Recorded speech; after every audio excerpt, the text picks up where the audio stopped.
قال بئس ما خلفتموني من بعدي أعجلتم أمر ربكم وألقى الألواح وأخذ برأس أخيه يجره إليه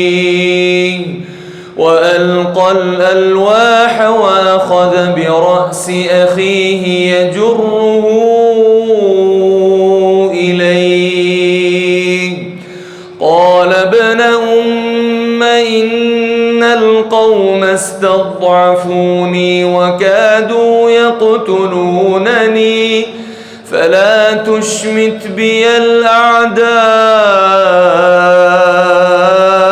ولا تجعلني مع القوم الظالمين.